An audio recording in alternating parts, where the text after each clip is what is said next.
Hey everyone, welcome back to another video. Because you guys asked for the Work Dingbats t-shirt, I made it available for you. Links are in the show description to make it easy. Yes, I do ship internationally, and yes, I know the price tag is quite high at the moment, but don't worry, we'll get that down. The more you guys order, the better that will be. So what are you waiting for? Get your own Work Dingbats t-shirt right now. Link is available in the show description to make it a lot easier for you. Okay, today we're going to be talking about a question that I've been wondering, and I think you guys already know my answer to this question, but can or is Islam a religion of peace?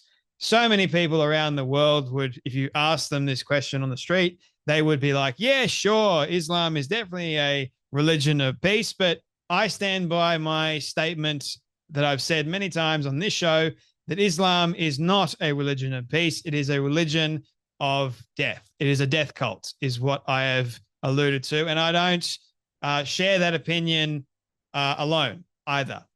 And I don't have that opinion alone either. Like, there are so many people that actually believe in what I've just said. Now, that can anger a lot of Muslims, believe you me. Now, I actually do have Muslim friends that happen to be rather peaceful. You know why that is? Because they don't read the bloody Quran. They don't read or follow anything that the Prophet Muhammad did or said. And thank God for that, because if they did, we could be in a lot of trouble. Because if you do follow everything that the Prophet Muhammad did and said, which over in Muslim countries, they actually do, you can end up with lots of problems.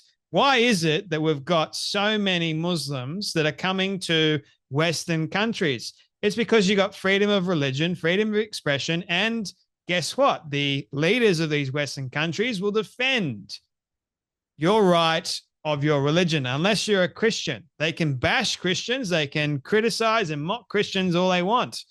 But the moment you mention something negative about Islam, oh no, you're an Islamophobe. You're being something that the government of Australia deems unacceptable, even though you're pointing out the actual truth, believe it or not. Now, how can someone actually have Islamophobia as a real thing? Your guess is as good as mine. Does that mean we can have Christian phobia as well? But no, Islamophobia becomes this political term that has been weaponized and created by our very own government and the Muslims going, hey, let's create this term, kind of like the trans people and trans community, transphobia, having this irrational fear towards trans people. I don't have an irrational fear towards Muslims. I have a very, very rational fear. And it stands, and same thing if you were to say, well, trans people attack regular humans, which they do if they disagree with them, and I've seen countless videos about that, then yeah, you would have a rational fear towards someone that goes out of their way to attack you. I don't want to be attacked on the street. So if I've got a rational fear towards a Muslim that doesn't want me to actually be in my own damn country and he wants to take over or she wants to take over, then yes, that's not irrational. That is perfectly rational. That's what happens in the human brain. But the government goes, no. That's not rational at all. That's an irrational fear. So we'll just chalk that down to Islamophobia. And that's been used now to protect and shelter the Muslim population, even though they're expanding and taking over. You know why? Because it's political. They want the Muslim vote. They don't care about what they do. They want the Muslim vote. You seen Lakemba in Sydney? It's nuts. And it's not just Lakemba. They're taking over that suburb, but there's also many other suburbs after that that are surrounding Lakemba. You've got mosques now being created everywhere. And the government is allowing that to happen. Oh, because we've got freedom of religion, unless you're a Christian. Seemingly, if you are a Christian, you have a lot harder of a time in this country now than you would, say, maybe 10 years ago. How about that? And Christianity is actually a peaceful religion. Look at Jesus Christ. But the Prophet Muhammad, what did he do? No, he was a warmonger. He married a 6-year-old and consummated the marriage at 9. So he R-worded the child. Yeah, that's like a great example, right? Now, the reason why I started thinking about this question in the first place was because I saw a video circulating over on X of the Imam of Peace, who is a Muslim, believe it or not. And he actually says that the word Islamophobe is not an accurate word.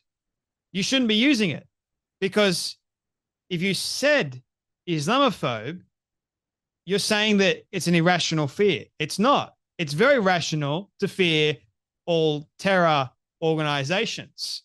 Have a watch. The word Islamophobe is not an accurate word to describe anti-Muslim bigotry. Islam is a religion. Islamists are a new phenomena spanning across several centuries, mainly organizations. They are not the mainstream body of Islam or Muslim communities, and the phobia is an irrational fear. It is very rational to fear ISIS. It is very rational to fear Hamas. It is very rational to fear all terrorists. We fled, us and our families, we fled the Middle East at a time where dictatorships governed our countries of origin, and we fled because of the presence of these very militants and terrorists were ruling our streets. We are Muslims. We cannot be considered Islamophobes for rejecting the hatred that threatens us and our communities. We are in fact defenders of the faith, defenders of our communities, and people who care very deeply about the direction and reputation of the religion. And we refuse to have it politicized.